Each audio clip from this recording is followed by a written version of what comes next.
Promised my viewers a steampunk hat, so here it is. Welcome to my crafting channel. I'm Alana at Upcycling NZ. This is a broken piece of yoga mat. First I'm marking the mat at the height I want the hat to be. It needs to be long enough to get around the circumference of your head. Best to do this with a metal ruler if you're using a craft knife or Stanley knife.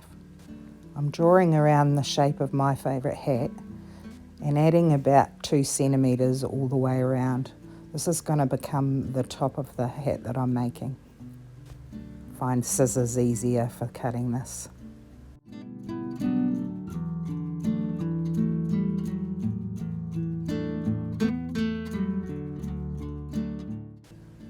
I'm taking the top and adding another 4 centimetres all the way around. This will become the rim of the hat.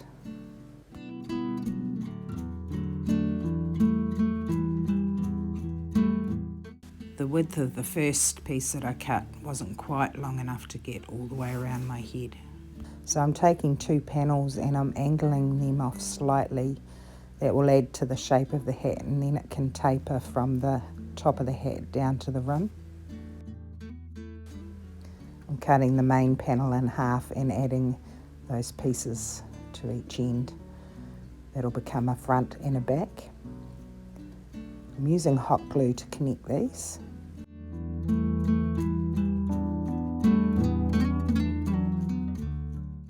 And just trimming off the excess in a nice shape.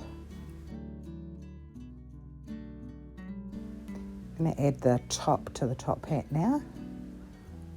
And you just work your way around with the hot glue. It's a bit messy, but it tidies up nicely and it's all going to be covered in the end.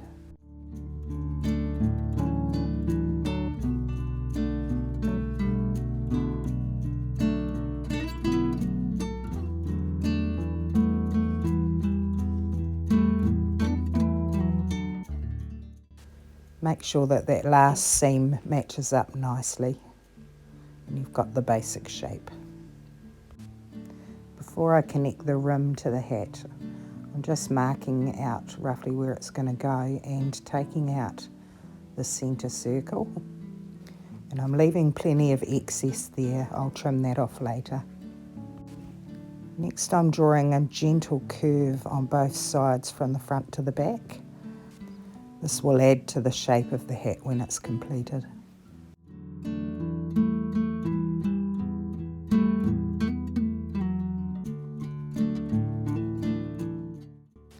I'm measuring and marking now to ensure that that width stays the same all the way around.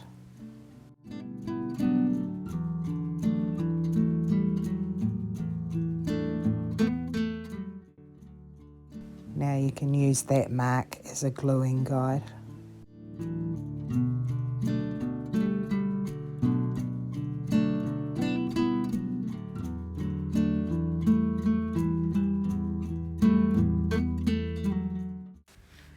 So that's the basic top hat finished. I'm just going to trim the inside where I had that excess. Because the scissors didn't get close enough, I'm just trimming off the rest with a Stanley knife. My Stanley knife was a bit blunt, so I'm just going to sand those extra bits.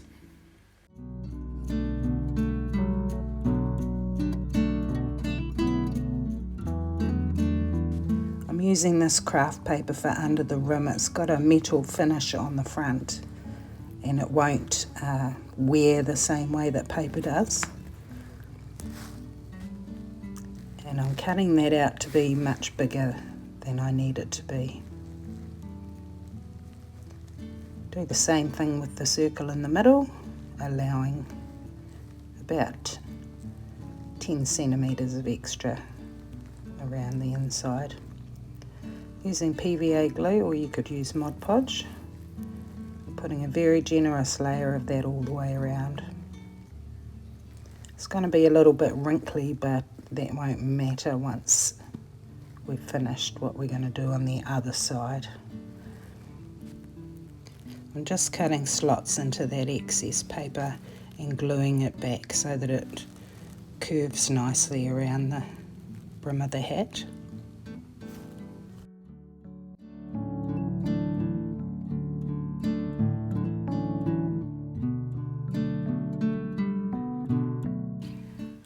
some gold metallic paper to the back to add some contrast. I'm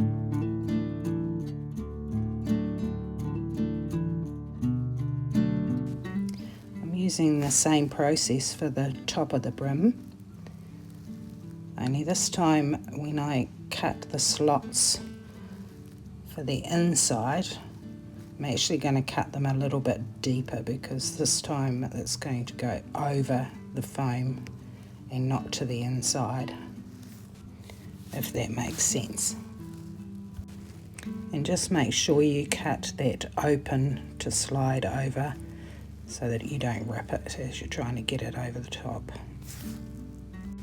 I'm using double-sided tape to hold those joins together to ensure that everything goes on in place. To glue this side down, I'm going to use hot glue.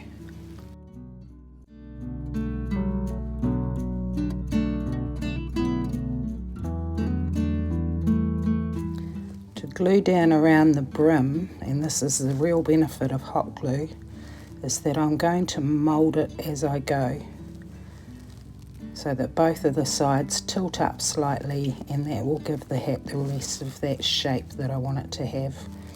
This is the great thing about hot glue, is that it's mouldable.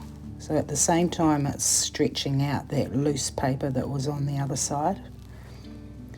Then to join both of those edges together, I have some wide elastic tape, and I'm just going to run a bead of that all the way around.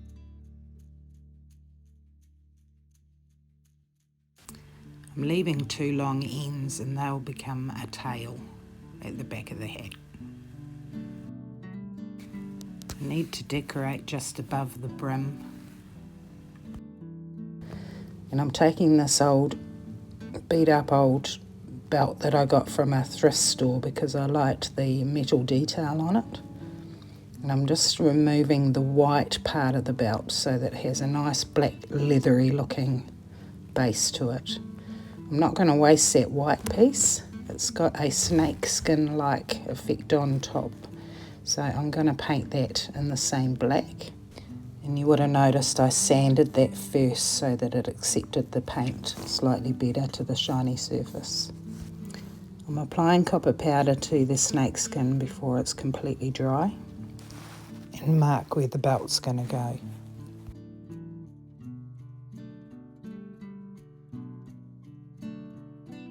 So putting the snake skin down in the sides, I'm just marking holes where I can put little brass eyelets in and making sure that both of them are even on both sides.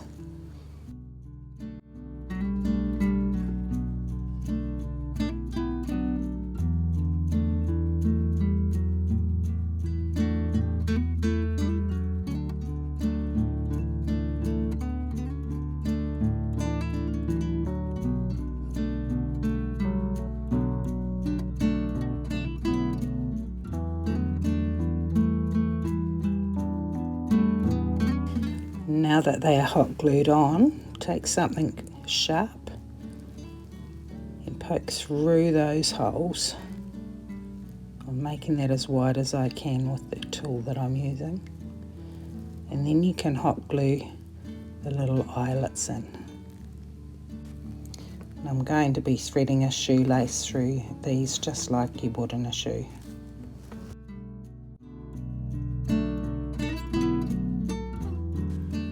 Tidy up the inside rim with a small piece of lace. I'm just PVA gluing that down.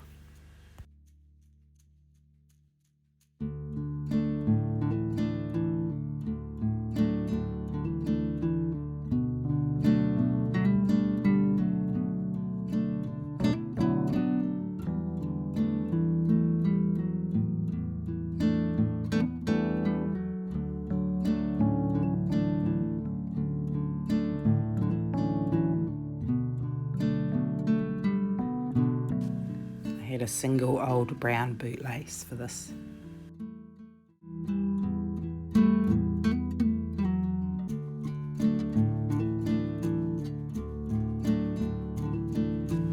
I've used cracker boxes, cereal boxes and aluminium cat food tins to make all of these metal-like cogs and plates.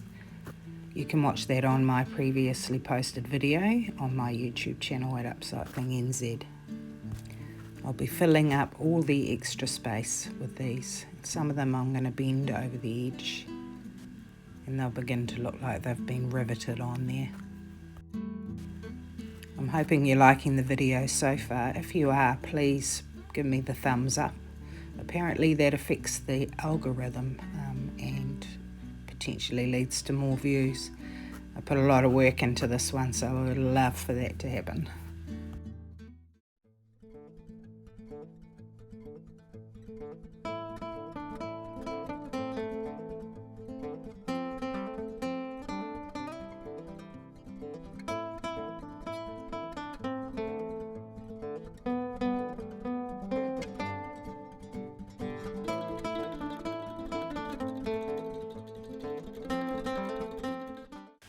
Now that I'm happy with the way that looks, I'm going to add some ribbons, one that will run around under the belt and another colour to add some contrast to the tail. So make sure those tails are as long as you want them.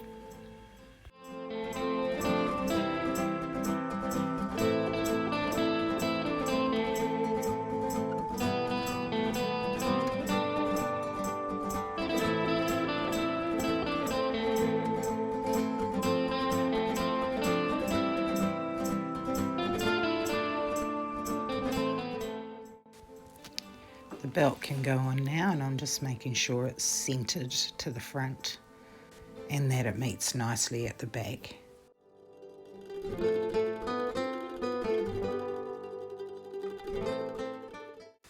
I'm using some broken costume jewellery to cover the seam at the back and some snakeskin to cover that seam at the front.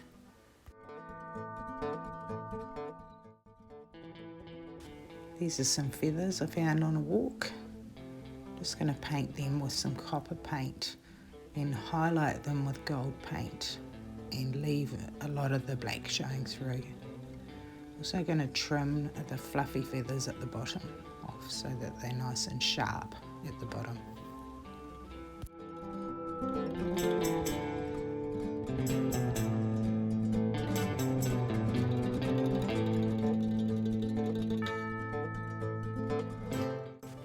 I'm just going to glue those into the back of one of the sides underneath the belt.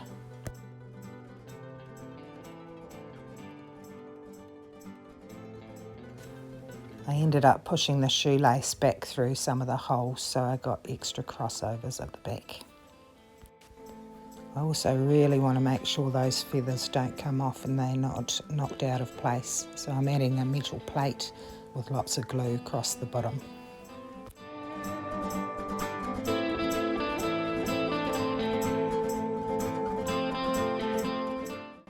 It wouldn't be steampunk without a watch face or a clock face. So I'm taking this broken watch.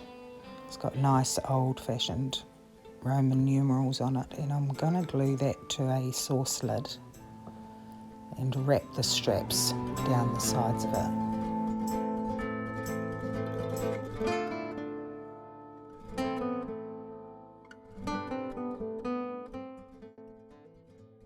I'm adding 2 sticker gems to either side of those straps, and I'm going to paint that in the copper metallic paint.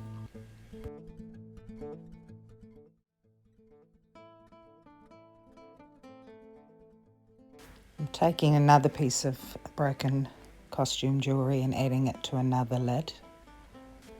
And I'm going to put some faux rivets on this by using some little paper brats. You just trim the ends off, fold them down, and then hot glue those around the lid. Once the watch face was dry, I added a little bit of gold paint, just rubbing that on to highlight. Now I can add those to the front of the top hat, just off centre. I'll also bring some more gold back into it by putting a couple of eyelets along the snakeskin at the seam at the front. I really love how this turned out.